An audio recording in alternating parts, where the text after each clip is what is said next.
तो स्टार्ट करेंगे।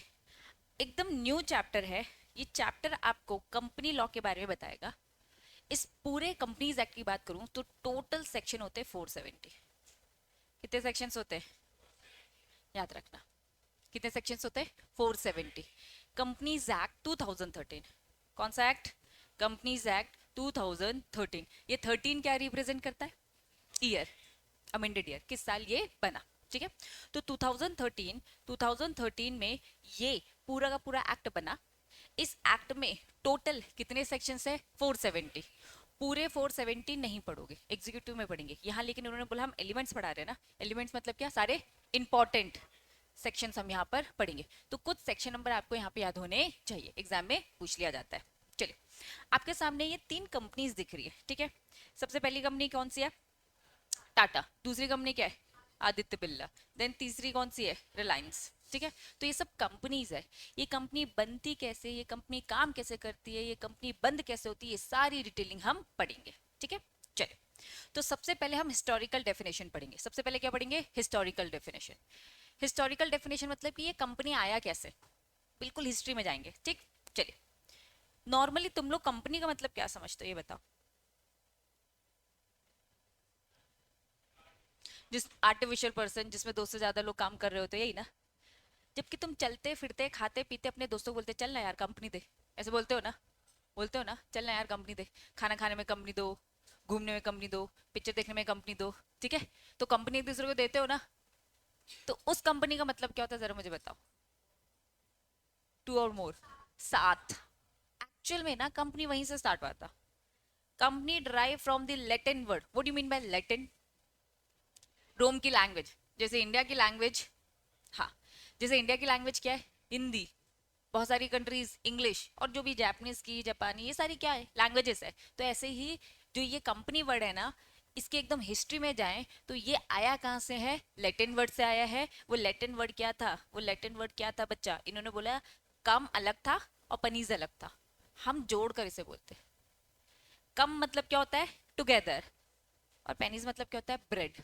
देखो हमारे यहाँ इंडिया की अगर मैं बात करूँ तो यहाँ पे रोटी बोलते हैं। ठीक है, वहां बाहर इस रोटी को ही ब्रेड ही बोलते हैं। ठीक है, तो उनका मतलब वहां पे क्या था कि आओ साथ में मिलकर खाना खाएं। उनकी कंपनी का मतलब क्या था? मिलकर साथ में खाना खाएंगे, बस खाना खाने को लेकर बोला जाता था। वो धीरे धीरे बोलचाल में आज की डेट में एकदम ही अलग मीनिंग आ चुका है उसका। लेकिन हम एकदम हिस्ट्री पढ़ रहे हैं कि भाई आया कहाँ? Latin word. लैटिन वर्ड में कम अलग था, पेनीज अलग था। कम मतलब साथ में, टुगेदर, और पेनीज का मतलब क्या था? ब्रेड। दोनों का अगर मीनिंग निकालू, द एसोसिएशन ऑफ पर्सन जो क्या कर रहे हैं? साथ में खाना खा रहे हैं, दैट्स इट। मतलब यहाँ पे जो आपको पिक्चर दिख रही है वो क्या कर रहे हैं? साथ में खाना खा रहे हैं, खत्म। ठीक है, तो ये हिस्टोरिकल डेफिनेशन। हिस्टोरिकल डेफिनेशन बोलता है कंपनी आया है लैटिन वर्ड से। वो दो लैटिन वर्ड है, पहला क्या है? कम, दूसरा पेनीज। दोनों का साथ में अगर हम मीनिंग निकालेंगे तो मीनिंग है साथ में खाना खाना। ठीक, चलिए। हुआ क्या? बिजनेसमैन, ये धंधे वाले लोग दिमाग तो चलाएंगे। उन्हें ऐसा लगता था कि यार हमें ना अपना प्रमोशन करना है, हमें ना अपनी बातें पहुंचानी है। ठीक, तो ये बिजनेसमैन ना क्या करने लगे? साथ में खाना खाने लगे और धीरे धीरे क्या करने लगे? बिजनेस डिस्कशन करने लगे। बिजनेस डिस्कशन करने लगे कि यार हम ये बिजनेस प्लान कर रहे हैं। तो ये अब क्या होने लगा? खाना खाते खाते ये बातें होने लगी, क्योंकि खाना खाते वक्त क्या हो रहा था? सारे लोग साथ में इकट्ठा हो रहे थे। जब इकट्ठा हो रहे थे तो उन लोग के डिस्कशंस होने लगे। ठीक है, ऑब्वियसली जब साथ में रहोगे तो डिस्कशंस भी होने लगेंगे। तो धीरे धीरे डिस्कशंस होने लगे। Now the business matter is more complicated. अब बिजनेस मैटर जो डिस्कस किए जाते थे वो अब कॉम्प्लिकेटेड होने लगे। पहले तो चिल्लर वाली बातें होती थी। चिल्लर बातें खाना खाते खाते भी हो जाएगी, थोड़ा बहुत खाना का भी डिस्टर्बेंस आ रहा है तो चल जाएगा, कानों में तो जा रहा है। लेकिन जब मैटर बहुत ज्यादा सीरियस है, कॉम्प्लिकेटेड है, तब हम क्या कहेंगे? भाई खाने को क्या करो? साइड करो। हम अब एक जगह बैठ कर अपनी बातों को डिस्कस करेंगे। तो क्या तुम्हें समझ में आ रही है कंपनी बना कैसे?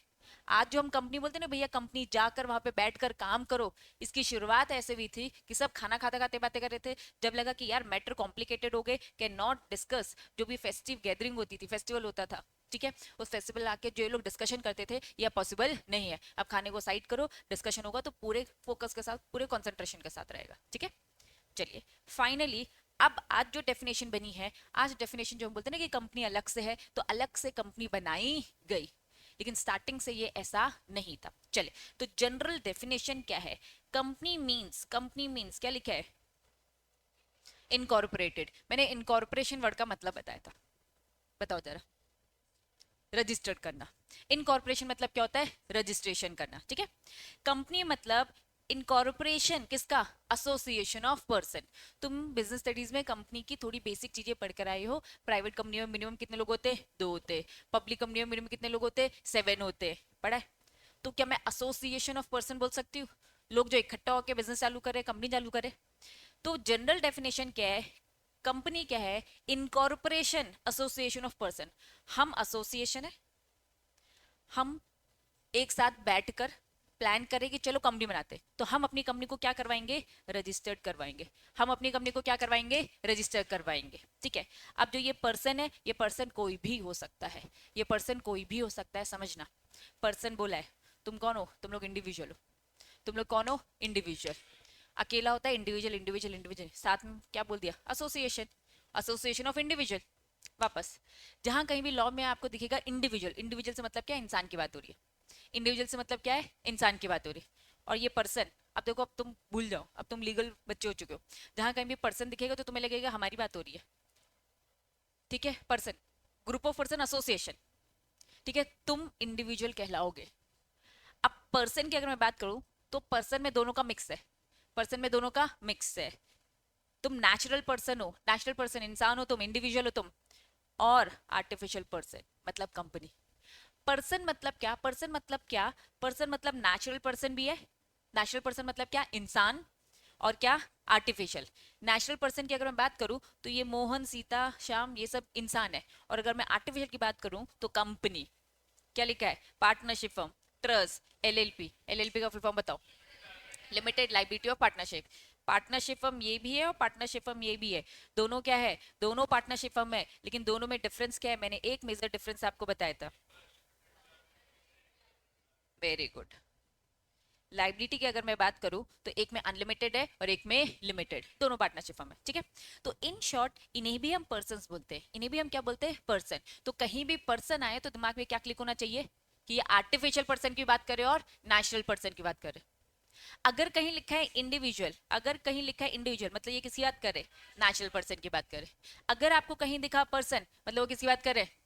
दोनों की बात करे, मतलब नेचुरल भी और आर्टिफिशियल भी। अब ध्यान दो, इन्होंने क्या बोला? कंपनी मतलब क्या? Association of person. मतलब इसमें कौन है? दोनों है, ठीक है। मैं एक आईटेक्स कंपनी खोलना चाहती हूँ, मैं एक आईटेक्स कंपनी खोलना चाहती हूँ, तो कौन कौन खोलेगा? मैं, मुझे प्राइवेट कंपनी खोलना है। प्राइवेट कंपनी के लिए मिनिमम कितने लोग चाहिए? 2। वो 2 कोई भी हो सकते, एक इंसान भी हो सकता है और एक आर्टिफिशियल। मैंने रिलायंस कंपनी को बोला, रिलायंस कंपनी चलो मिलकर एक कंपनी खोले, चलो मिलकर एक कंपनी खोले, ठीक है। और तुम लोग भी सब हो मिलकर। तो मैं अगर एक आईटेक्स कंपनी खोल रही हूँ तो तुम लोग कौन हो? नेशनल पर्सन, मैं भी नेशनल पर्सन, और साथ में मैं क्या कहूंगी? रिलायंस कंपनी, आप भी पैसा लगाइए, आर्टिफिशियल पर्सन, ठीक है। तो एसोसिएशन ऑफ पर्सन में जरूरी नहीं है बस इंसान हो। इस इंसान की लिस्ट में कौन हो सकती है? कौन हो सकती है? आर्टिफिशियल, आर्टिफिशियल बॉडी भी आ सकती है। तो एक कंपनी क्या दूसरी कंपनी खोल सकती है? हाँ बिल्कुल खोल सकती है। तो एग्जाम में इनडायरेक्ट क्वेश्चंस पूछे जाएंगे। तो एसोसिएशन ऑफ पर्सन का मतलब समझ में आए? पर्सन का मतलब नेचुरल भी और आर्टिफिशियल भी। अगर वो नेचुरल पर्सन की बात करें तो वो नेचुरल पर्सन ऐसे वर्ड यूज नहीं करेंगे। लॉ में फिर क्या वर्ड यूज किया जाता है? इंडिविजुअल। जहां कहीं भी इंडिविजुअल लिखा है तो मतलब किसकी बात करें? इंसान, नेचुरल पर्सन की बात कर रहे हैं, ठीक है। तो कंपनी जब मैं बनाऊंगी तो कंपनी बनाने में नेचुरल पर्सन भी आता है और आर्टिफिशियल पर्सन भी आता है। डन। ये जनरल डेफिनेशन है। सबसे पहले मैंने कौन सी डेफिनेशन आपको बताई? हिस्टोरिकल, मतलब इससे आपको थोड़ी हिस्ट्री पता चली, कंपनी आया कहां से, ठीक है। लैटिन वर्ड से आया। कंपनी का मतलब साथ में खाना खाना होता था। धीरे धीरे इनको लगा कि भाई खाना खाते वक्त चलिए बात करते हैं, लेकिन बात जब बिजनेस मैटर इतने ज्यादा कॉम्प्लिकेटेड हो गए तो खाना साइड किया और अलग से कंपनी बना दी, अलग से एक कंपनी बना दी, क्योंकि वो टर्म वहां से यूज हो रहा था, ठीक है। चलिए, फिर जनरल डेफिनेशन, आज के टाइम पर क्या होती है कंपनी? आज के टाइम पे कंपनी वो होती है जो एसोसिएशन ऑफ पर्सन का हम रजिस्ट्रेशन कराते हैं, ठीक है। अभी एसोसिएशन ऑफ पर्सन की बात करें तो पर्सन में दोनों आते हैं, नेशनल भी और आर्टिफिशियल भी। यहां तक चीजें क्लियर है? पक्का? आइए, फिर क्या लिखा है? Legal definition. क्या लिखा है? Legal definition. अब समझो, तुम लोग बिजनेस, इकोनॉमिक्स, अकाउंट्स पढ़ते थे, उसमें डेफिनेशंस लिखी रहती थी किसी भी वर्ड की। जैसे गुड्स की डेफिनेशन लिखी है, सर्विस की डेफिनेशन लिखी है, डेफिनेशन लिखी रहती थी। डेफिनेशन मतलब बिल्कुल एग्जैक्ट वही जो बुक में लिखा है, इवन कॉमा भी लगा तो कॉमा भी वो डेफिनेशन का पार्ट होता है। और फिर हम समझते थे उसका मीनिंग। एग्जाम में कुछ भी पूछा जा रहा है, एकदम डेफिनेशन डिक्टो नहीं लिख सकते, डेफिनेशन मतलब एज इट इज आपको वही लिखनी है, ठीक है। तो हम उसका मीनिंग समझते थे सरल भाषा में, हम उसका मीनिंग समझते थे सरल भाषा में। क्या ये बात समझ में आ रही है? तो कंपनीज एक्ट ने जो डेफिनेशन दे रखी है, कंपनीज एक्ट ने अपनी अपने एक्ट में जो डेफिनेशन दे रखी है, वो डेफिनेशन ये दे रखी है, उसे सरल भाषा में हमने समझाई है जनरल डेफिनेशन। क्या ये बात समझ में आ रही है? तो जनरल डेफिनेशन आपने क्या समझी कि कंपनी क्या होती है? एसोसिएशन। पहले इनकॉर्पोरेट वर्ड यूज करना, इनकॉर्पोरेट कर रहे हैं किसका? एसोसिएशन ऑफ पर्सन का। फिर उन्होंने आपको समझाया है, जनरल डेफिनेशन अभी हमने समझी है। अब मैं आपको लीगल डेफिनेशन बता रही हूँ, ये लीगल डेफिनेशन जो आपको कंपनीज एक्ट में दिखेगी। कंपनीज एक्ट बोलता है, मींस कंपनी मतलब क्या? Association of person. अब पर्सन का मतलब तो समझ में आ रहा है, ठीक है, फॉर्म या फिर रजिस्टर्ड। यहां पर उन्होंने ये टर्म क्या यूज किया? इनकॉर्पोरेटेड। एक ही बात है ना, एक ही बात है, यस और नो? वापस जनरल डेफिनेशन में हम जो समझ चुके हैं वही लीगल डेफिनेशन में कंटिन्यू समझ रहे। कंपनी एक एसोसिएशन ऑफ पर्सन है जो रजिस्टर्ड होती है। इन्होंने क्या लिखा है? एज प्रेजेंट कंपनी लॉ या फिर प्रीवियस कंपनी लॉ। प्रेजेंट अभी क्या चल रहा है? कंपनीज एक्ट 2013, अभी प्रेजेंट यही चल रहा है ना, ठीक है। पुराना क्या चल रहा था? इंडियन कंपनीज एक्ट क्या लिखा है? 1956। और पुराना कौन सा चला था? 1930। और पुराना क्या चला था? 1882। भाई अंग्रेजों के जमाने से चल रहा है ये लॉ, एकदम फ्रेश अमेंडेड आप 2013 पढ़ रहे हो, लेकिन ये चल कब से रहा है? बहुत पुराने टाइम से, अंग्रेजों के जमाने से। तुमने ईस्ट इंडिया कंपनी नाम तो सुना ही होगा। जब ये ईस्ट इंडिया कंपनी लिखा है तो ये अंग्रेज ही लाए थे ये कंपनी लॉ। देखो, मानो चाहे ना मानो, लॉ उनका बहुत स्ट्रांग था, ठीक है। हम आज भी जो भी बहुत लॉ बनाते हैं और जितने बन चुके हैं हमारे देश में, ठीक है, हम काफी कुछ क्या करते हैं? रेफर करते हैं इंग्लैंड का ही लॉ। आप देखना इंग्लैंड वर्ड यूज नहीं करेंगे, English law, English law, English law लिखा होगा। तो इंग्लिश लॉ लिखा है मतलब किसकी बात करें? ब्रिटिशर्स की बात करें, इंग्लैंड की ही बात करें, ठीक है। तो वो ये लॉ लेकर आए थे, धीरे धीरे हमें लगा कि नहीं यार, देश को चलाने के लिए बहुत अच्छा है, कंपनीज के लिए, कॉर्पोरेट के लिए बहुत अच्छा है, ठीक है। तो हमने फिर इसे धीरे धीरे अडॉप्ट ही कर दिया। तो ये है हमारी क्या? Legal definition. तो लीगल डेफिनेशन मींस क्या? एसोसिएशन ऑफ पर्सन जो रजिस्टर्ड किया जाता है कंपनी को, लेकिन रजिस्ट्रेशन करने का तरीका जो पुराने लॉ ने बोल रखा है और जो नए लॉ ने। अब ये पुराने लॉ को क्या बोल रहे हैं? रिलायंस कंपनी अभी 2013 में बनी है क्या? बहुत पुरानी है यार। टाटा अभी बनी है, आदित्य बिरला अभी बनी है, नहीं। तो वो पुराने लॉ के अकॉर्डिंग बनी थी। तो कंपनी का मतलब वो सारी कंपनी से जो क्या बनी है? पुराने लॉ के हिसाब से बनी है और नए लॉ के हिसाब से भी बनेगी। आज जब तुम सीएस बन जाओगे, तो अब आप जब लॉ बनाओगे तो आप कौन सा फॉलो करोगे? 1956 फॉलो करोगे कि 2013 करोगे? 2013, 2013 करोगे। लेकिन मान लो लॉ बीच में बदल गया, तो जो सबसे ज्यादा अमेंडेड होगा वही करोगे ना। मान लो 2030 आ गया, 2030 आ गया, तो आप फिर 2013 करोगे? तो और 34 कर देती हो ना, 13 और 30 में कंफ्यूज हो जाओगे। हाँ, 2013 फॉलो करोगे कि 2034 फॉलो करोगे? 34। समझ गए? तो कंपनी की डेफिनेशन जो इन्होंने बताई है, इनके अकॉर्डिंग कंपनी क्या है? वो कंपनी है जो एसोसिएशन ऑफ पर्सन को रजिस्टर्ड करती है एज पर प्रेजेंट और एज पर प्रीवियस। तो कंपनी वो भी है जो पुराने लॉ के हिसाब से बनी है। उनको बंद थोड़ी ना कर देंगे कि नहीं भाई अब तुम, उनको बोला जाएगा कि देखो पुराने लॉ फॉलो नहीं करना, आज से नए रूल्स रेगुलेशन फॉलो करने, पुराने नहीं, लेकिन आप बने तो पुराने के हिसाब से। समझ में आया?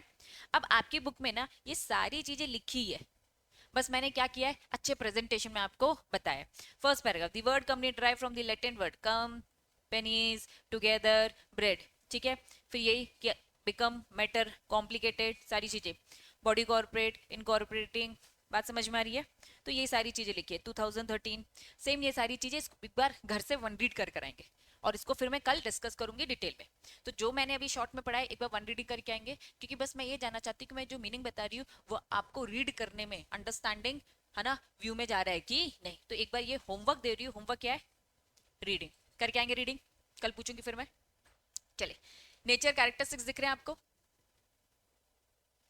नेचर कैरेक्टरिस्टिक्स दिख रहे हैं आपको? Very very very important, mark करो। चलिए, अब यहाँ पे ये डायग्राम दिख रहा है आपको, इसको जितना इसको हाईलाइट करो। क्या है ये हाइलाइटर पॉइंट? Corporate personality. अब हम कैरेक्टर से सीखने वाले 1 2 3 4 5 6 7 8 9 10 11। अब आप कंपनीज एक्ट का सबसे इंपॉर्टेंट चीज पढ़ने वाले। अगर आपने पहला वाला जो मैंने आपको सबसे ज्यादा इंपॉर्टेंट, जितना वेरी लगाना हो उतना वेरी लगा दो, वेरी वेरी वेरी इंपॉर्टेंट। अगर आपने पहला पॉइंट समझ रहे ना, बाकी सब ऑटोमेटिकली समझ में आ जाएंगे। अगर आपको पहला ही नहीं समझ में आया ना, तो बाकी सब भी समझ में आने वाले नहीं है, क्योंकि ये बेस है। क्या लिखा है? Corporate personality. अब इस कॉर्पोरेट पर्सनालिटी के बाजू में आपको हेडिंग दिख रही होगी, कॉर्पोरेट पर्सनालिटी। ठीक है, दिख रही है हेडिंग, ये दिख रही है कॉर्पोरेट पर्सनालिटी। ऐसे स्लैश डालो कॉर्पोरेट पर्सनालिटी में, कॉर्पोरेट पर्सनालिटी टर्म स्लैश डालो, लिखो artificial legal person slash separate legal entity. इस एक ही टर्म को अलग अलग टर्म से जाना जाता है, सबका मतलब एक ही होता है। ठीक है, तो लिख लो पहले फटाफट। सबसे पहले क्या लिखा बताओ? कॉर्पोरेट पर्सनालिटी, और क्या लिखा है?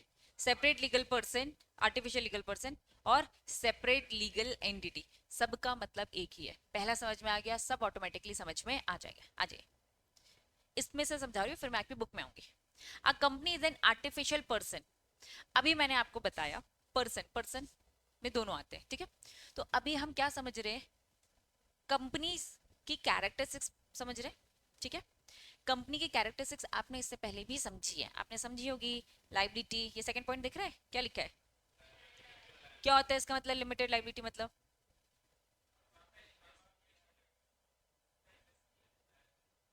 हाँ, जितना इन्वेस्ट किया है उतने के लिए लाइबल, उससे ज्यादा नहीं, घर बार आपको बेचने की जरूरत नहीं है, ठीक है।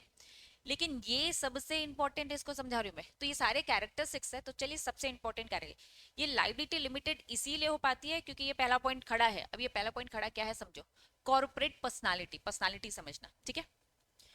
तुम एक इंसान, तुम्हारा एक नाम है, ठीक है। तुम्हें अगर किसी पे केस करना है, केस कर सकते हो। हाँ, किसी और को तुम पे केस करना है, केस कर सकते हैं। तुम अपने नाम से प्रॉपर्टी खरीद सकते हो। तुम जब चाहे क्या कर सकते हो, साइन कर सकते हो, ठीक। हम लोग सब इन्वेस्टर्स हैं, हम सब इन्वेस्टर हैं, हमने एक कंपनी खोली, हमने एक कंपनी खोली, ठीक है। अब कंपनी बिजनेस कर रही है, कंपनी क्या कर रही है? बिजनेस कर रही है। जब कंपनी बिजनेस कर रही है, तो कंपनी को हमने एक नाम दिया, कंपनी को एक नाम दिया। कंपनी की एक सील साइनिंग होती है। तो जैसे इंसानों का नाम है, वैसे क्या है, कंपनी का भी नाम है। जैसे तुम्हारी सील साइन है, उनकी भी क्या है, कॉमन सील होती है। बात समझ में आ रही है? कंपनी भी अपने नाम पे प्रॉपर्टी खरीद सकती है, कंपनी में भी केस किया जा सकता है। मुझे लग रहा है यार ये जियो कंपनी सही नहीं है, मुझे जियो कंपनी में केस करना है, कर सकती है यार। जियो कंपनी भी तो मुझ पे केस कर सकती है ना। तो कोई भी किसी पे केस कर सकता है, बात समझ में आ रही है? तो what do mean by corporate personality? ये कह रही कि भाई इनकी खुद की एक सेपरेट आइडेंटिटी है, इनकी खुद की एक सेपरेट आइडेंटिटी है। क्या ये बात समझ में आ रही है? मैं हूं इन्वेस्टर, मैं हूं इन्वेस्टर, ठीक है। मैंने रिलायंस कंपनी में पैसा लगाया, तुम सबने लगाया। जैसे हम पैसा लगाते हैं तो हम शेयर होल्डर कहलाते हैं, हम कंपनी के मालिक कहलाते हैं। यस, मालिक कहलाते हैं ना, पक्का।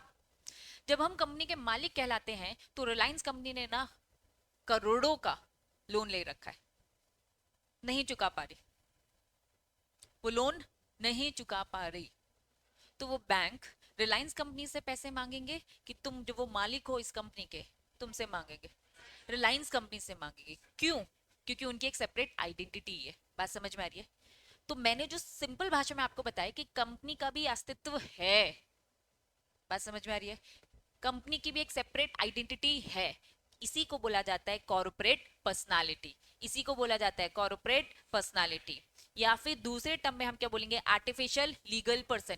कानून की नजरों में कंपनी एक अलग लीगल पर्सन है। कानून की नजरों में जैसे हम हैं, हम गलत करें तो हम हमें पनिशमेंट मिल रही है, ऐसे ही कानून की नजरों में कंपनी भी एक लीगल पर्सन है। अगर कंपनी गलत करेगी तो उसे भी पनिशमेंट मिलेगी। अब हमें क्या क्या पनिशमेंट मिलेगी? हम पे फाइन लगाया जा सकता है, पेनल्टी लगाई जा सकती है, और हमें जेल में डाला जा सकता है।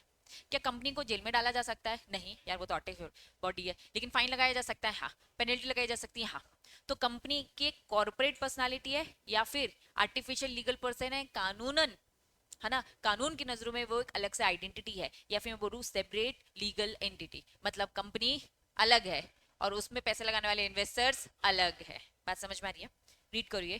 कंपनी एक आर्टिफिशियल पर्सन है as it's created by law.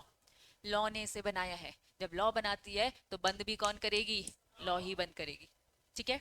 बनाने वाला लॉ, बंद करने वाला भी लॉ।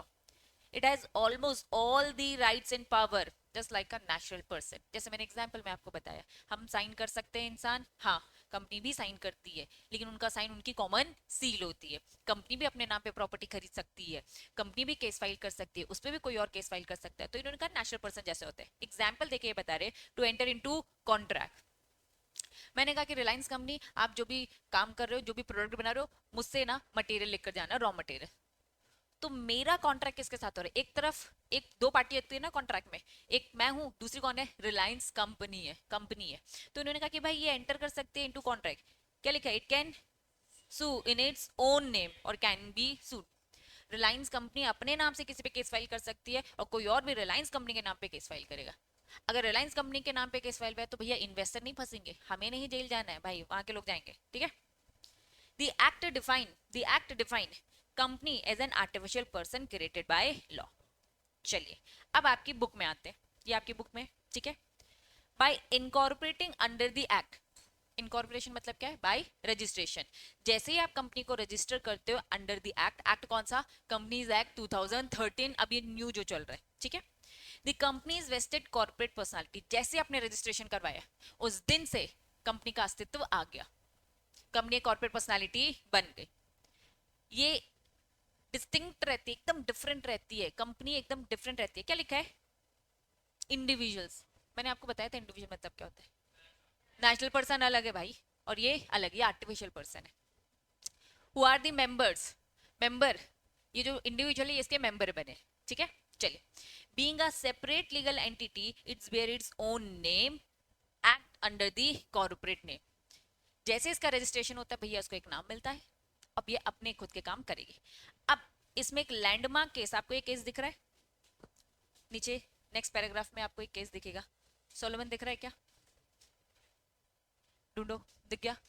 इंपॉर्टेंट करो, इतिहास का, है ना, केस पढ़ने जा रहे हो अब आप। पूरा कंपनीज एक्ट बना ही, है ना, कॉर्पोरेट पर्सनालिटी बनी इस पे बेस से। तो इस पहले लॉ को समझाऊंगी। अब आपकी बुक में ना बोरिंग तरीके से पूरी कहानी बताइए, लेकिन मैं थोड़ी सी इंटरेस्टिंग तरीके से पढ़ाऊंगी। चलो, तो एक केस स्टडीज है, सीधा स्क्रीन देखेंगे। सोलोमन वर्सेस सोलोमन, इस केस का नाम याद आपको होना चाहिए।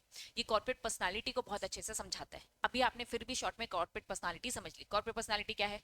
कंपनी अलग है और कंपनी के मालिक अलग है, ये समझ लिया ना। आओ, सोलोमन वर्सेस सोलोमन। सोलोमन एक इंसान है, सोलोमन एक इंसान है, ठीक है। ये इंसान का काम क्या था बता दूं। इस इंसान का काम ये था कि वो क्या करता था? बूट की मैन्युफैक्चरिंग करता था, जूता बनाता था, ठीक है।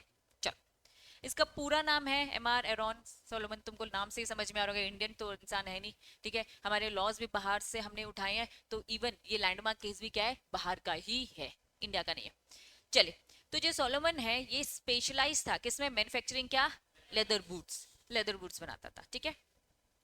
अब इसने कहा कि यार मुझे ना और पैसे की जरूरत है, तो मुझे लोन उठाना है या फिर मार्केट से पैसा उठाना है, तो अब मैं क्या करूं? तो ये किसी कंसल्टेंट के पास जाता है, वो ये बोलता है एक काम कर, तू अपने बिजनेस को क्या कर ले? कंपनी के फॉर्म में बना ले। आप सोल प्रोप्राइटरी की अगर मैं बात करूँ तो आप सोल बिजनेस खड़ा कर सकते हो, पार्टनरशिप में भी आ सकते हो और कंपनी में भी आ सकते हो। सबके अपने फायदे नुकसान है। कंपनी बनाने का फायदा क्या है? कि मार्केट से पैसा उठा पाओगे, जनता जनता से, है ना, पैसे ले पाओगे। बैंक भी कंपनीज में ज्यादा भरोसा करती है, ठीक है। तो इन शॉर्ट हुआ क्या, सोलोमन की कंपनी बना दी गई। तो सोलोमन ने बोला कि ठीक है, मैंने एक कंपनी बनाई और कंपनी का नाम क्या रखा? Solomon and company limited. बात समझ में आ रही है? वापस, सोलोमन एक बंदा था जो क्या करता था? जूते बनाने का काम करता था, लेदर बूट्स बनाता था। उसे और रिक्वायरमेंट थी पैसे की, तो उसे ऐसा सजेस्ट किया गया कि एक काम कर, तू अपनी खुद की नाम पर कंपनी बना दे। तो कंपनी उसने बना दी। चलिए, कंपनी उसने पब्लिक कंपनी बनाई। तो पब्लिक कंपनी में कितने मिनिमम लोग होते हैं? 7 सब्सक्राइबर्स। उसने कहा भाई ये 7 लोग को कहां से इकट्ठा करूं, मैं तो अकेला हूं। तो उसको सजेस्ट किया कि भाई तू एक है कंपनी, एक तू बन, दूसरा अपनी वाइफ को रख, दूसरा मेंबर। टोटल कितने मिनिमम मेंबर्स होने चाहिए? 7। फिर एक क्या, अपनी बेटी को रखो और 4 बेटे। समझो समझो समझो। कंपनी जब उसने बनाई तो 7 खुद अकेला, 6 बाहर के लोगों को नहीं ढूंढा उसने। उसको क्या बोला गया? ये काम कर भाई, आपस में बना लेना। सब घर के ही लोग कंपनी बनाकर बैठे, ठीक है। तो पूरे 7 लोग से पहला कौन था? सोलोमन खुद था, देन उसकी वाइफ, एक उसकी बेटी और 4 उसके बेटे। हो गए 7 लोग का इंतजाम हो गया, बढ़िया, 7 लोग का इंतजाम हो गया। चलिए, अब होता क्या है, ये कंपनी काम क्या करेगी? जो वो काम करता था वही काम करेगी ना ये कंपनी। वो क्या काम करता था? लेदर बूट्स बनाता था। तो उसने बोला कि ठीक है, मैं अपने बिजनेस को, अपना लेदर बूट्स का बिजनेस, कंपनी तो अलग है ना कानून की नजरों में, कंपनी अलग है कानून की नजरों में, तो भाई मैं जो बिजनेस कर रहा था लेदर बूट्स का, ये बिजनेस मैं इस कंपनी को बेच देता हूँ। आप कानूनन लीगल डॉक्यूमेंट में तो ये दिखाओगे ना कि भाई ये बिजनेस मैंने इस कंपनी को बेचा, क्योंकि कंपनी तो अलग है। ठीक है, मैंने इसे बेचा। बदले में सोलोमन को क्या मिलता है? रिटर्न में कुछ तो मिलेगा ना। तो कंपनी के कितने शेयर्स मिल गए? 20,000 के शेयर्स मिल गए। देन 10,000 के क्या मिल गए? पूरी जो डील हुई थी, अप्रॉक्स डेटा बता रही हूँ, पूरी जो डील हुई थी कितने में हुई थी? ठीक है, 40,000 में हुई थी। पूरी जो डील हुई थी कितने में? अप्रॉक्स 40,000। आपकी अगर बुक की डिटेलिंग में जाएंगे तो उसमें 38 समथिंग समथिंग कुछ लिखा है, लेकिन मैं इसे राउंड फिगर बोलूंगी क्योंकि इस डेटा के अंदर से डिटेलिंग से फर्क नहीं पड़ता है, आपको कंसेप्ट समझना है। ठीक है, ये एग्जाम में ये क्वेश्चन नहीं पूछा जाएगा कि भैया कितने में बेचा था, ये नहीं, वो आपके कंसेप्ट को चेक कर रहे हैं, लॉ है ये। ठीक है, आपका डेटा टेस्ट नहीं हो रहा है ये। चलो, अप्रॉक्स 40,000 में उसने अपने बिजनेस को बेचा, और बदले में उसे क्या मिलता है? 20,000 के क्या मिलते हैं? शेयर्स। 20,000 के शेयर्स मिले मतलब 20,000 का क्या हो गया? मालिक बन गया, शेयर होल्डर बन गया। और 10,000 के क्या मिलते हैं? डिवेंचर। तो क्या मैं बोल दूंगी उसने भाई लोन दिया है? अब ये 20,000 के शेयर्स मिले तो वापस तो करने की जरूरत नहीं है पैसा। कंपनी कह रही मैंने शेयर्स दे दी 20,000 के, मैं 20,000 का कुछ नहीं देने वाली। 10,000 का मैंने लोन दिया, मतलब ये लोन आगे चलकर मैं वापस करूंगा। तुम वो आर्टिफिशियल बॉडी बन चुके हो, मैं वो सोलोमन हूँ। मैंने तुम्हें बिजनेस बेचा, तुमने मुझे 40,000 का पूरा सौदा हुआ, उस 40,000 को कैसे मिलेगा ये बाइफर्केशन पढ़ रहे। 20,000 का तुमने मुझे क्या दिया? शेयर। क्या अब मुझे तुम ये लौटाओगे क्या? भाई ये तो ओनर हो गए अब मैं, हमेशा के लिए, रखना है रखो, बेचना है बेचो। ठीक है, 10,000 का क्या मिला मुझे? लोन। चुकाओगे ना? कंपनी चुकाएगी सोलोमन को? यस। बाकी जो रिमेनिंग बचता है वो कैश फॉर्म में मिल गया, जो भी वो 8,000 समथिंग, अप्रोक्स 10,000 क्या मिल गया? कैश। कैश मुझे 10,000 मिल गया, 10,000 का लोन मिल गया जो वापस मिलेगा मुझे, डिबेंचर मिला, और 20,000 के शेयर्स। क्या पूरी 40,000 की कैलकुलेशन समझ में आई? चलिए, एक साल के बाद कंपनी अच्छे से नहीं चली और कंपनी डूब जाती है, और कंपनी का क्या होता है? दिवालिया निकल आता है, मतलब आफ्टर 1 ईयर लिक्विडेशन में जाती है। अब देखो लिक्विडेशन टर्म कहां से आया? ये लिक्विडेशन का मतलब क्या होता है? सब बेच रहे हो, लिक्विड कर रहे हो। इस फर्नीचर को बेच रही हूँ, लिक्विड कर रही हूँ, मतलब कैश में कन्वर्ट कर रही हूँ। भाई सिस्टम को बेच रही हूँ, लिक्विड में कन्वर्ट कर रही हूँ, कैश। कैमरे को बेच रही हूँ, प्रोजेक्टर को बेच रही हूँ, टीवी को बेच रही हूँ, पंखे को बेच रही हूँ, सब बेच रही हूँ, मैं एसी बेच रही हूँ। ये जो एसेट है, इस एसेट को मैं क्या कर रही हूँ? लिक्विड फॉर्म में कन्वर्ट कर रही हूँ, क्योंकि जो क्रेडिटर आएंगे ना, जिनसे हमने इतना लोन ले लिया है ना, उनको हम क्या देंगे? कैश देंगे, एसी नहीं पकड़ाने वाले हम उनको। ठीक है, चलो। तो एसेट कितने थे? जब पूरी कैलकुलेशन करी कि भैया कंपनी तो अब बंद हो रही है, एसेट कितने के बच्चे? 6,000 के। ठीक है, और लाइबिलिटी कितनी थी? लाइबिलिटी को लोन बोल सकती हूँ कि कंपनी को भाई 17,000 पे करने थे। देखो उस जमाने में 17,000 बहुत होते। ठीक है, आज के जमाने की बात मत करो। ठीक है, और ये पाउंड की बात करें, डॉलर से भी ऊपर रहता है। ठीक है, चलो, 6,000 तक के एसेट से और लाइबिलिटी तो ज्यादा है, अब क्या करें? अब इस 17,000 का थोड़ा कैलकुलेशन देखो, याद है सोलोमन को 10,000 के क्या मिले थे? डिबेंचर्स मिले थे जो रिटर्न करने थे, लेकिन कंपनी के पास बचा ही कितना है? 6,000 बचा है। ठीक है, और बाकी के क्या है? अब थोड़ा सा कैलकुलेशन में आओ। दो टाइप के क्रेडिटर्स होते थे, सिक्योर्ड और अनसिक्योर्ड। जरा बताओ, सिक्योर्ड मतलब? मिलना ही चाहिए, इसका मतलब कुछ ना कुछ गिरवी रखा होगा, मॉर्गेज होगा। ठीक है, अगर दे देते तो बढ़िया, नहीं देंगे तो जो गिरवी रखा है, मॉर्गेज में रखा है, उसे बेच कर हमने रिकवर कर लेंगे। ठीक है, तो सोलोमन स्मार्ट था, कंपनी किसकी थी? उसी की थी ना, थी उसी की।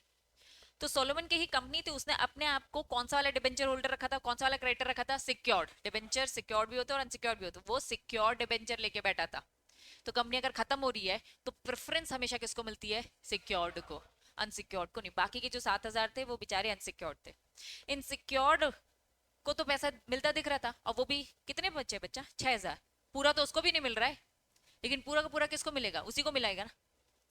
तो भाई अनसिक्योर्ड को आ जाता है गुस्सा, आना ही चाहिए। खुद सोचो तुम अनसिक्योर्ड में हो, उनको क्या गुस्सा रहता?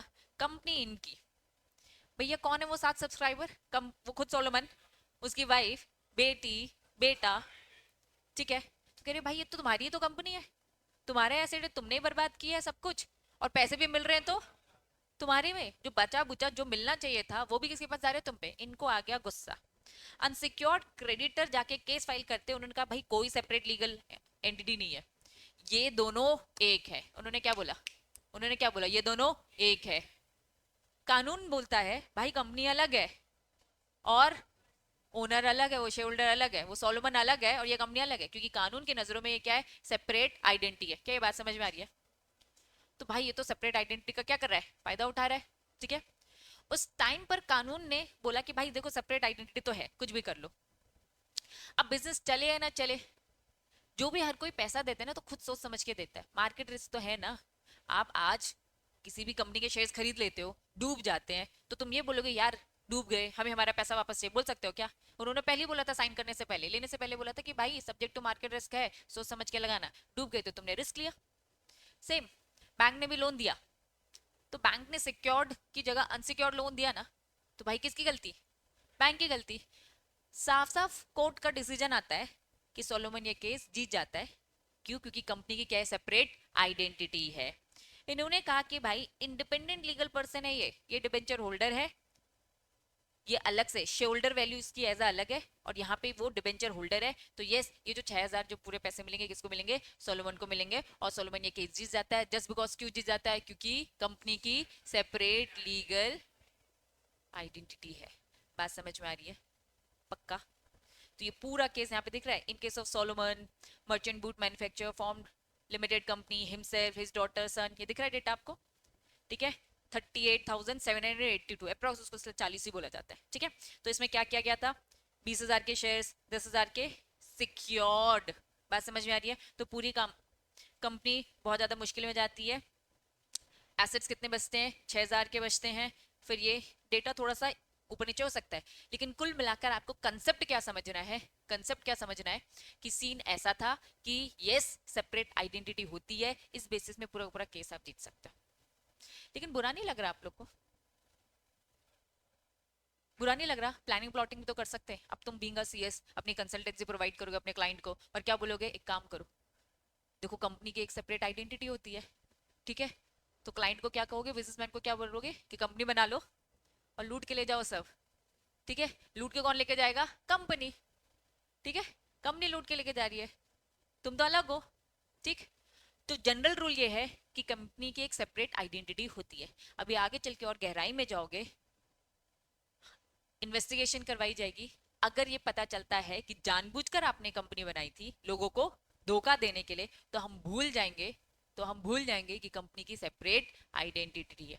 लेकिन उसके लिए सोलोमन का फिर फंसना जरूर था। सोलोमन फंसा नहीं, सोलोमन अपना बिजनेस जेन्युइन तरीके से कर रहा था।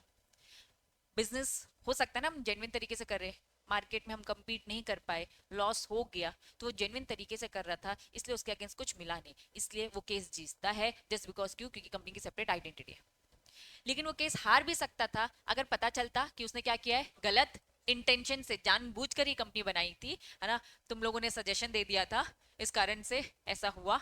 तो इसके भी अगर प्रूफ मिलेंगे तो फंस जाते हैं। क्या ये बात समझ में आ रही है?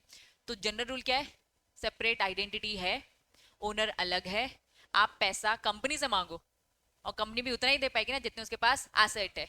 और अगर एसेट नहीं है तो पूरा लॉस है, आपका पूरा का पूरा लॉस है। बात समझ में आ गई? पक्का? तो अब रीडिंग में दो चीजें बढ़ गई है, जो आगे का पैराग्राफ और प्लस से सोलोमन का पूरा केस समझ में आया यहाँ। चलिए एक और केस आपको दिखेगा उसी के नेक्स्ट पैराग्राफ में, दिख रहा है क्या नेक्स्ट? सोलोमन का केस जब खत्म होगा तो आपको एक पैराग्राफ में दिखेगा, ली वर्सेस ली एयर फार्मिंग लिमिटेड, दिख रहा है? हाईलाइट करो। सोलोमन का केस समझ में आ गया, ली वर्सेस ली एयर फार्मिंग लिमिटेड। चलिए इस केस को पहले अच्छे से समझ लो।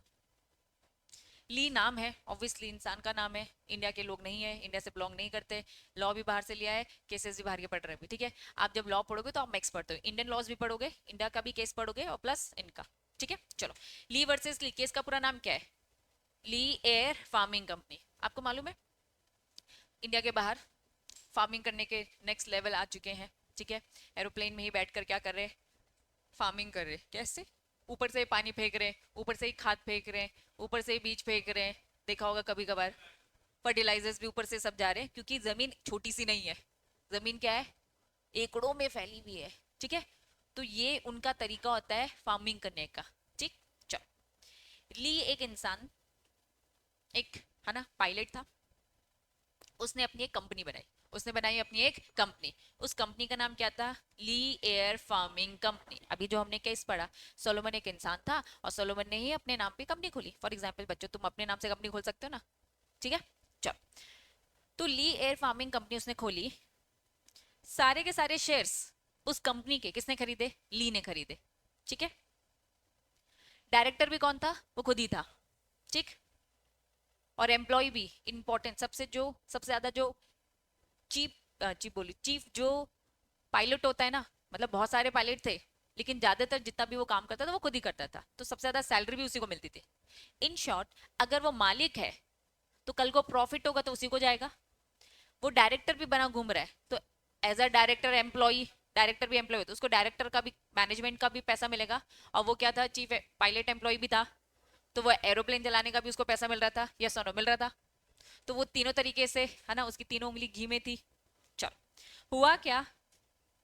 एक दिन प्लेन क्रैश हो गया और उसकी डेथ हो गई। अब ऑन स्पॉट डेथ होना, तो भाई एम्प्लॉय की अगर डेथ हो जाती है तो पैसा मिलना चाहिए ना। बाकी सबने सवाल उठा दिए कि भाई क्यों मिलेंगे उसको पैसे? यही मालिक है, यही डायरेक्टर है, यही चीफ एम्प्लॉय है, सब कुछ यही तो है। तो इसी का तो पैसा है, इसी का पैसा इससे निकाल के इसको क्यों दे रहे? देना पड़ेगा। सबने मना कर दिया। उसकी विडो थी, उसकी वाइफ थी, उसने बोला कि नहीं, पैसा तो आपको देना पड़ेगा, ऐसा कंपनसेशन देना पड़ेगा, आपकी एम्प्लॉय की डेथ भी है। केस गया कोर्ट तक। कोर्ट ने साफ साफ बोला पैसा देना पड़ेगा। क्यों? सेपरेट आइडेंटिटी, कंपनी अलग है, हम ये पैसा कंपनी से मांग रहे। इस वीडियो ने क्या बोला? ली से नहीं मांग रहे भाई, ली की तो डेथ हो गई है। ली जहां एज एन एम्प्लॉय काम कर रहा था, ली जहां एज एन डायरेक्टर काम कर रहा था, भले ही वो शेयर होल्डर भी था, लेकिन भाई शेयर होल्डर तो अलग होते हैं ना, और कंपनी अलग। तो कंपनी की एक सेपरेट आइडेंटिटी है। यही लॉ है जो आपको समझना है। वो जो हम लॉयर होते हैं ना, जिनको हम देखते हैं यार कितना डिप्लोमेटिक बात करते हैं यार, इधर की भी उधर की भी बात करते हैं और बाल की खाल निकालते हैं, बच्चा वही बाल की खाल निकालनी है तुमको भी। तुम भी वही लॉयर बनने वाले हो, कॉर्पोरेट लॉयर बनने वाले हो। तुमको ये एक्सप्लेन करना पड़ेगा भाई, कंपनी अलग है तभी तो तुम केस जीतोगे। कायदे से तो क्या लग रहा है, हारा हुआ केस नहीं लग रहा कि हाँ यार बात तो बिल्कुल दम है कि सब कुछ तो यही है, लेकिन लॉ क्या बोलता है आपको ये सामने रखना होता है। लॉ बोलता है भले ही सब कुछ हो, ये सब साइड करो, लॉ ने तो साफ बोला है ना कि कंपनी अलग है, तो कंपनी से पैसे मांग रहे तो कंपनी अपने प्रॉफिट में से पैसा निकाल कर देगी, देना पड़ेगा। क्या ली वर्सेस ली एयर फार्मिंग कंपनी का केस समझ में आया? दो केस, पहला क्या पढ़ा? सोलोमन वर्सेस सोलोमन, देन ली वर्सेस ली एयर फार्मिंग कंपनी। ये दोनों केस नाम याद रखेंगे, ठीक है? तो चलो, सीन ऐसा था, टोटल शेयर कैपिटल 3000। देखो कंपनी सिंगल तो बंदा कर नहीं सकता, तो उसने क्या किए थे, 3000 में से अपने पास 2999 अपने पास रखे थे, फॉर्मेलिटी के लिए किसी एक को दे दिया था, क्योंकि फिर कंपनी नहीं बना पाता। प्राइवेट कंपनी बनाने के लिए कम से कम दो लोग चाहिए, ठीक है? अब वो क्या बना, घूम रहा था उसमें मैनेजिंग डायरेक्टर। कौन होता है मैनेजिंग डायरेक्टर? एमडी। बड़ा रोल होता है भाई, सारे डायरेक्टर के ऊपर होता है, वो था एमडी के, एमबी होता है, ठीक है? और क्या था? चीफ पायलट भी था। चले, अब वो मास्टर भी बना घूम रहा था और सर्वेंट भी, और मांग क्या रहा था? कंपनसेशन। वो नहीं, वो तो मर गया, तो उसकी वाइफ मांग रही थी। क्या देना पड़ेगा? हाँ बच्चों, देना पड़ेगा, जस्ट बिकॉज ऑफ क्यों? क्योंकि लॉ बोलता है कंपनी की सेपरेट आइडेंटिटी है, तो यस कंपनसेशन देना पड़ा। Issue was there the separate legal entity. क्या सच में सेपरेट लीगल एंटिटी? जैसे सोलोमन में बात था भाई, उसी का तो कंपनी है, वो उसकी वाइफ उसके बच्चे सब मिलकर खोल के बैठे, तो सेम है। यहाँ पे भी ये बोल रहे थे भाई आप ही हर जगह दिख रहे हो तो आप तो हमें सेम दिख रहे हो। उन्होंने कहा कि नहीं नहीं, सेम हो चाहे ना हो इससे कोई फर्क पड़ता नहीं है, कानून की नजरों में तुम एक अलग एग्जिस्टेंस रखते हो, ठीक है? चलो, तो separate legal entity, yes compensation देना पड़ा। अब ये केस करने के बाद आपको एक और दिख रहा है, Calcutta high court Kandoli T company दिख रही है, ये इंडियन केस है। दो फॉरेन केस देख लेना, अब इंडियन पढ़ लो यार, ठीक? चलो, तीन चीजें मिला कि नहीं मिला पहले बताओ, उसको भी हाईलाइट करो, केस की कहानी पहले अच्छे से समझ लो। पहला, सोलोमन समझ में आया, केस जीत गया था सोलोमन, क्यों? Separate identity. दूसरा, ली जीत गया था, क्यों? क्योंकि सेपरेट आइडेंटिटी। तीसरे के लिए तैयार हो? आ जाओ। The decision of the Calcutta high court versus, कहा ये क्या लिखा है? हाई कैलकाटा की बात हो रही है, मतलब उस वाले एरिया की बात हो रही है, east west north south east की बात हो रही है, ठीक है? तो वहां पे टी कंपनी थी एक, टी कंपनी का नाम था कंडोलिया, ठीक है? चलिए, the principle of the separate legal entity, यहाँ पे उन्होंने बोला सर्टेन पर्सन, सर्टेन कुछ लोग हैं, इन्होंने ट्रांसफर किया, क्या? टी स्टेट, चाय के बागान देखे होंगे या सुने होंगे, मूवीज टीवी में तो देखा है यार सबने, ठीक है, ऐसे रियल में देखा हो चाहे ना देखा हो। इन्होंने कहा टी के प्रॉपर खेत थे, कुछ लोगों ने क्या किया, कंपनी को बेचा। कुछ लोगों ने क्या किया, कंपनी को बेचा। Certain person transferred state to a company और क्लेम करने लगे कि भैया हमें एग्जेम्पशन दो, ये एड वोलोरम ड्यूटी। अब देखो तुम अभी टैक्स आपने अभी उतनी डिटेलिंग पढ़ा नहीं है, ठीक है, लेकिन केस है तो इस केस में एक टैक्स की बात हो रही है, एक ड्यूटी की बात हो रही है, तो इसका मतलब अभी आप क्या समझेंगे, टैक्स। इसका मतलब क्या समझेंगे, टैक्स, ठीक है। उन्होंने कहा एग्जेम्पशन मिलेगी। एग्जेम्पशन मतलब होता है छूट मिलना। एग्जेम्पशन मतलब क्या होता है, छूट मिलना। इन्होंने कहा कि हमने क्या किया है, जो चाय के बागान है ये हमने कंपनी को बेचा है, ठीक है।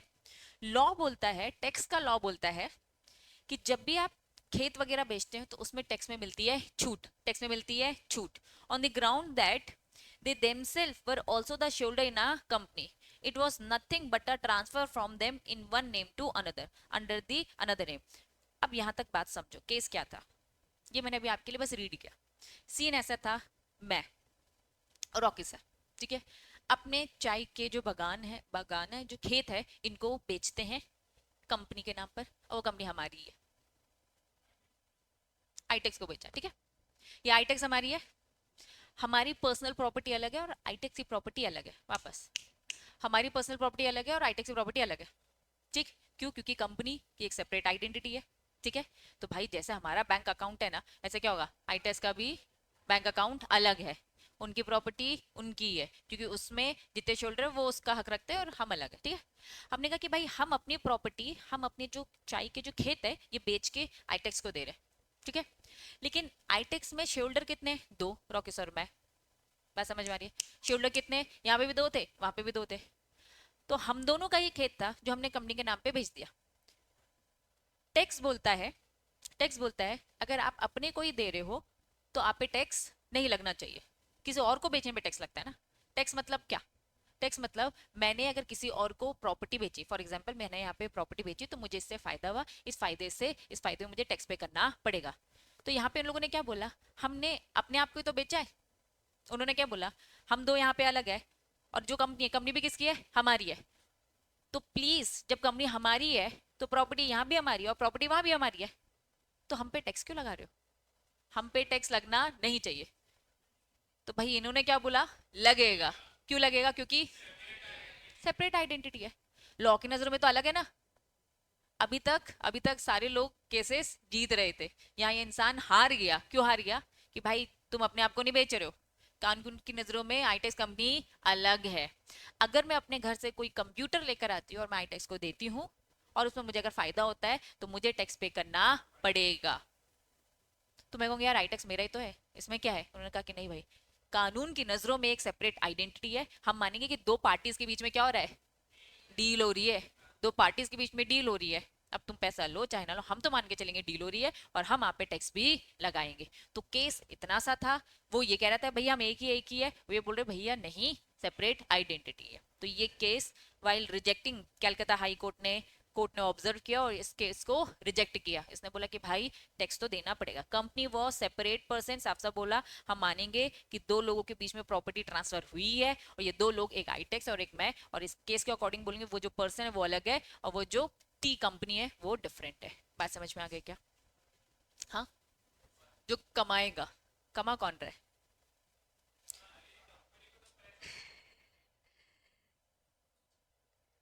देखो रियल लाइफ की बात करते हैं, चलो यहाँ की बात करते हैं, ठीक है। ये बिल्डिंग, ठीक है, ये बिल्डिंग मैंने तुमको बेची, फायदा किसको हुआ, ठीक है, टैक्स भी कौन चुकाएगा, हाँ।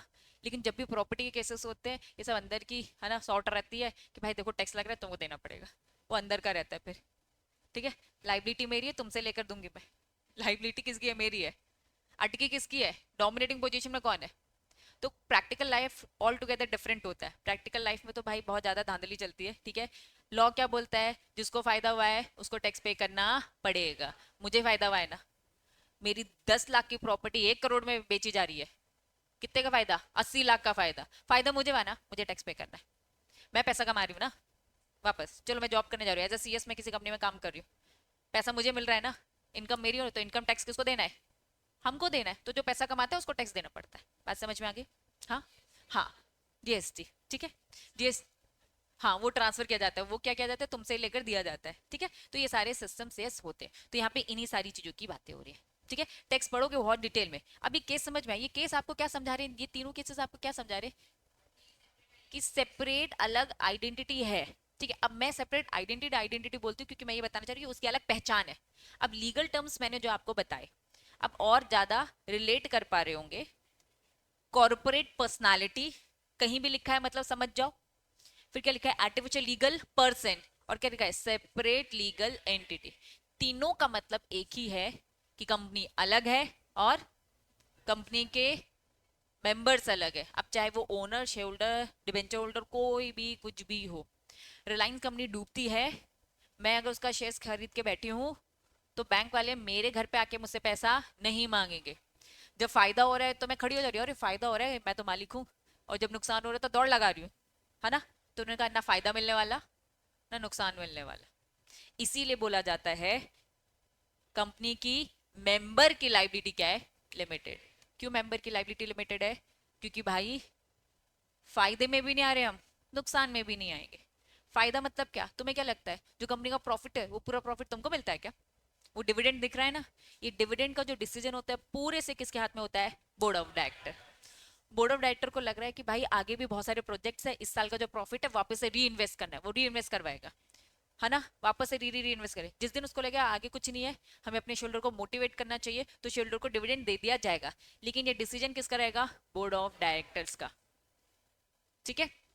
तो इन शॉर्ट कॉर्पोरेट पर्सनालिटी समझ में आ गई, ठीक। तीन केसेस समझ में आ गए। तो ये सबसे इंपॉर्टेंट है, मैं चाहती हूँ इसको एकदम कंठस्थ कर लो, एक बार अच्छे से याद कर लो, इसके बाद ही मैं आगे के कैरेक्टरिस्टिक्स में जाऊंगी, क्योंकि यही सबसे मेन है, इसी पे बेस सब है, इसी पे बेस सब है, ठीक है। तो जितना कुछ भी है कॉर्पोरेट पर्सनालिटी का रीड करके आएंगे, तो कितने पेजेस है रीड करने के लिए बताओ, 2 पेजेस है।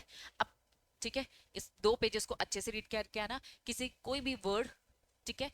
अब देखो तुम्हें थोड़ा सा ना टर्म्स के मीनिंग पता होने चाहिए। तुम्हारा एक सब्जेक्ट आएगा बिजनेस कम्युनिकेशन, ठीक। वो प्रॉपर मैंने आपको क्या बताया था, बिजनेस कम्युनिकेशन नाम दे रखा है, एक्चुअली वो इंग्लिश है। एग्जाम में वर्ड मीनिंग आते हैं, एंटोनिम्स आते हैं, सिनोनिम्स आते हैं, है ना। तो वर्ड की मीनिंग, वोकैबुलरी प्रॉपर आपकी स्ट्रांग होनी चाहिए। तो वोकैबुलरी बस ये नहीं कि वहां बताई जाएगी, वोकैबुलरी भाई यहाँ से भी चालू होगी। तो आपका वोकैब बहुत स्ट्रांग होना चाहिए। तो सबसे पहली बात, आपकी स्कूलिंग, आप बहुत सारी चीजें पढ़ चुके हो, आपको वर्ड की मीनिंग पता है। इनकेस नहीं पता है, नॉर्मल है ये, कि अगर नहीं पता है तो कुछ नहीं, सीधा आपके पास पावर है मोबाइल की, गूगल में सर्च डालो और वर्ड का मीनिंग लिखो। आज से ही याद करना चालू कर दो, क्योंकि ये चीज आपको कहाँ हेल्प मिलेगी, बिजनेस कम्युनिकेशन जब वो मैं सब्जेक्ट पढ़ाऊंगी वहां पर। क्योंकि वहां पर एग्जाम में क्या क्वेश्चन पूछे जाते हैं, वर्ड के मीनिंग ही पूछे जाते हैं। लेकिन क्योंकि स्कूलिंग आपके कहीं ना कहीं इंग्लिश मीडियम को हिंदी मीडियम का है क्या, सब इंग्लिश मीडियम वाले बच्चे ना, तो कहीं ना कहीं आपको इंग्लिश वर्ड की मीनिंग पता है। इनकेस नहीं पता है तो ऐड ऑन करना है, जैसे कुछ कुछ टर्म्स है मैं जो आपको बताती जा रही हूँ वो भी तो याद करना है ना। तो वर्ड के मीनिंग वही आप अपनी बुक में, जैसे यहाँ तो ऐसे दिख नहीं रहे, वहीं पे एक ऐसा छोटा सा क्या करना है, जैसे ये वर्ड है इसको यहाँ पे ऐसे छोटा सा बस यहीं पे लिख दो, ताकि पढ़ते पढ़ते वो धीरे धीरे आप उसका भी मीनिंग याद कर लोगे, ठीक है। तो ये 2 पेजेस घर से अच्छे से रीड करके आना। आज की सभा यहीं समाप्त करेंगे, ठीक है। चलिए बाय बाय बच्चों।